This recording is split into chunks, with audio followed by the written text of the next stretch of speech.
ഓ പെണ്ണേ, നിന്റെ ശരീരം സൗന്ദര്യമുള്ളതാണ്. ആ സൗന്ദര്യം ഭർത്താവിന് പൊരുത്തമില്ലാത്തവന്റെ മുമ്പിൽ പ്രദർശിപ്പിക്കാനുള്ളതല്ലോ, അത് മരിച്ച വീട്ടിൽ പ്രദർശിപ്പിക്കാനുള്ളതല്ലോ, അത് കല്യാണ വീട്ടിൽ പ്രദർശിപ്പിക്കാനുള്ളതല്ലോ. അത് നിന്റെ ഭർത്താവിന്റെ മണിയറയിൽ, നിന്റെ ഭർത്താവിന്റെ അരമനയിൽ അവന്റെ മുന്നിൽ പ്രകടിപ്പിക്കാനുള്ള സൗന്ദര്യമാണ്. അത് മറ്റൊരുവന്റെ മുമ്പിൽ പ്രകടിപ്പിച്ച് നീ ഭർത്താവിന്റെ കോപം ഏറ്റുവാങ്ങരുതേ. നിന്റെ കണ്ണുകൊണ്ട് നീ അന്യൊരു പുരുഷനിലേക്ക് നോക്കരുതേ. കണ്ണിന് സുറുമയിട്ടിട്ട് അന്യൊരുത്തിന് കാണാൻ അവസരം കൊടുക്കരുതേ. മുഖത്ത് പൗഡറിട്ട് വെളുപ്പിച്ചിട്ട് അന്യൊരു പുരുഷൻ കണ്ട് ആസ്വദിക്കാനുള്ള അവസരം നീ കൊടുക്കരുതേ. ചിതലും പുഴുക്കൾ താവളം പെരുത്തുണ്ടതിൽ, സന്തോഷമാണവർക്ക് അവകൾക്ക് നീ ചെല്ലുന്നതിൽ, സന്തോഷമാണവകൾക്ക് നീ ചെല്ലുന്നതിൽ. പൊൻവർണ്ണ കോമള മൃദുലമായ ശരീരമിൽ സമരത്തിലാണ് പരസ്പരം തിന്നുന്നതിൽ. കാർഡില്ല റേഷൻ വേണ്ട പോലതിലുണ്ട്, ക്യൂ സിസ്റ്റമില്ല കിന്നലാണതുകൊണ്ട്. അഴുകുന്നതാണൊരു 3 ദിവസം കൊണ്ടും സുഹൃത്തുക്കളെ നമുക്കുള്ള നേത്രം രണ്ടും. ഉടൻ തന്നെ മുഖമിൽ കാണുമേ ഗുഹരണ്ട്, നോക്കുന്ന പക്ഷം മണ്ടുമേ ഭയം കൊണ്ട്. ബഹുമാനപ്പെട്ട തഴവ ഉസ്താദ് റഹ്മത്തുള്ളാഹി അലൈഹി പറഞ്ഞതാണ്, അല്ലാഹു അവിടുത്തെ ഖബറിൽ ദറജ ഉയർത്തി കൊടുക്കുമാറാവട്ടെ.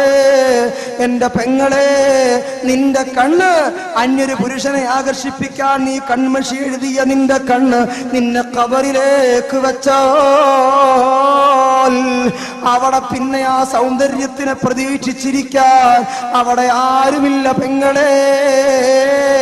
നിന്റെ പൗഡറിട്ട് വെളുപ്പിച്ച നിന്റെ മുഖത്തേക്ക്, നീ ലിപ്സ്റ്റിക്കിട്ട് ചുവപ്പിച്ച നിന്റെ ചുണ്ടിലേക്ക്, നീ കൺമഷിയിട്ട് കറുപ്പിച്ച നിന്റെ കണ്ണിലേക്ക് അതാ ചിതലുകൾ തടിച്ചുകൂടിപ്പോയി.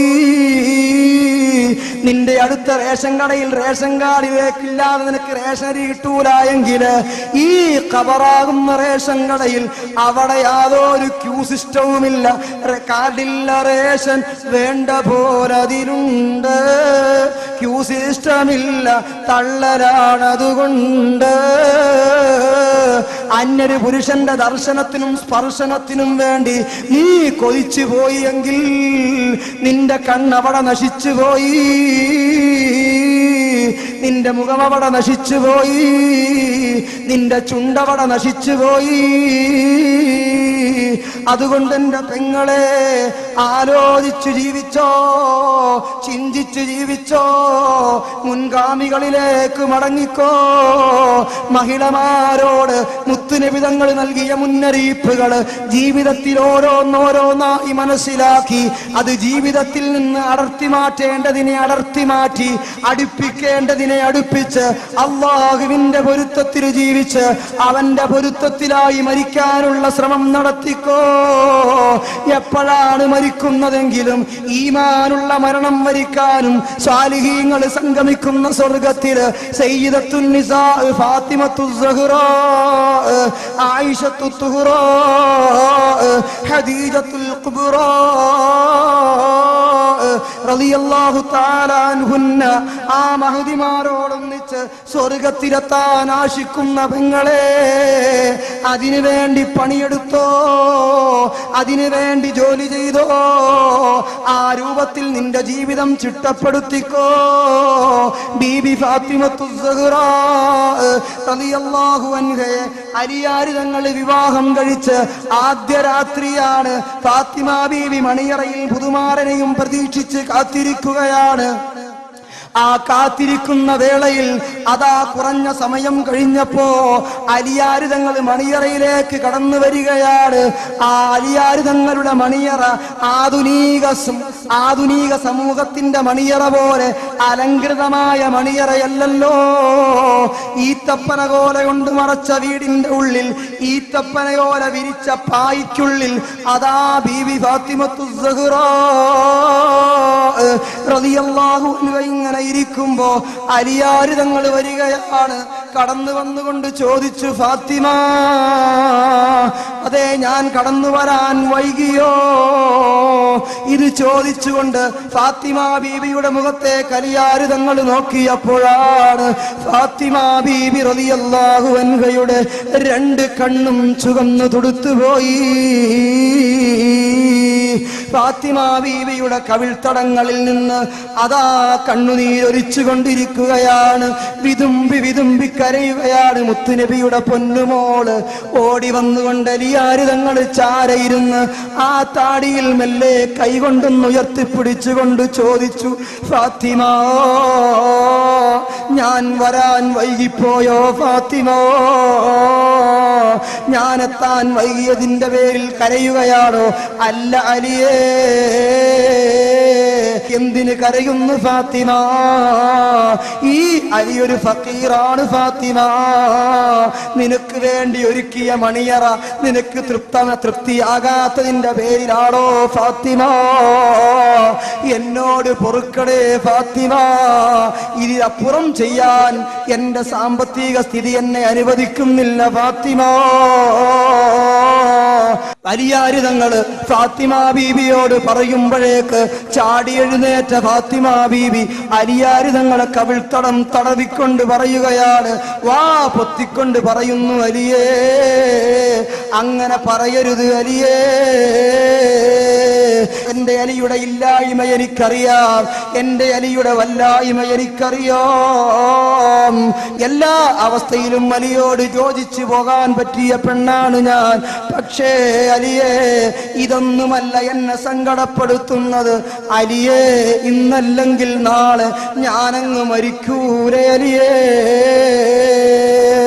ഇന്നല്ലെങ്കിൽ നാളെ എന്റെ റൂഹിനെ ഖാബിദുൽ അർവാഹ് മലക്ക് അസ്റായീൽ അലൈഹിസ്സലാത്തു വസ്സലാം അങ്ങ് പിടിക്കൂലേ അലിയേ? അങ്ങനെ എന്റെ റൂഹങ്ങ് പോയി എന്നെ ജനാസ കുളിപ്പിച്ച് കഫം ചെയ്ത് പള്ളിക്കാട്ടിലേക്ക് കൊണ്ടുപോയാൽ അലിയേ, ആ ഖബറിലേക്ക് എന്നെ അങ്ങ് ഇറക്കി വെച്ചോ. ആ ഖബറിൽ എനിക്ക് കൂട്ടിന് ആരുണ്ട് അലിയേ? എന്നെ രക്ഷിക്കാൻ ആരുണ്ട് അലിയേ? ഈ ചെറിയ വീടാണെങ്കിലും ഈ വീട്ടിന്റെ ഉള്ളിൽ കൂട്ടിനെനിക്ക് അലിയുണ്ടല്ലോ, സമാധാനമാണ്. ആ ഖബറിൽ കൂട്ടിന് ആരുണ്ട് അലിയേ? എനിക്ക് രക്ഷയ്ക്ക് എന്ത് വകുപ്പുണ്ട് അലിയേ? അത് ചിന്തിച്ച് ഞാൻ കരഞ്ഞതാണ്. അതുകൊണ്ട് അലിയേ, നമുക്ക് ഇന്നത്തെ രാത്രി ഉറങ്ങേണ്ടതില്ല.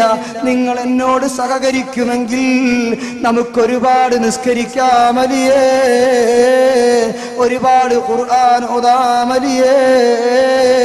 ബഹുമാനപ്പെട്ട ഫാത്തിമ ബീവിയുടെ കയ്യും പിടിച്ച് അലിയാര് തങ്ങൾ വുളു എടുക്കാൻ നടന്നു വരികയായി. വുളു എടുക്കുകയാണ്. രണ്ടുപേരും രണ്ട് മുസല്ല വിരിച്ചു. ആ അത്തറിന്റെ മണമുള്ള പുത്തനുടുപ്പിന്റെ പുതുമയുള്ള ആദ്യ രാത്രിയിൽ 1000 ആശകളെ കൊണ്ട് അമ്മാനമാടാൻ ആഗ്രഹമുണ്ട്. പക്ഷേ അല്ലാഹുവിന് വേണ്ടി ഈ രാത്രി ചിലവഴിക്കാൻ അവര് തീരുമാനിച്ചു പോയി. മണ്ണു തിന്നുന്ന ഖബറിലേക്ക് ഖുർആൻ ഓതാൻ അവര് ചിന്തിച്ചു പോയി.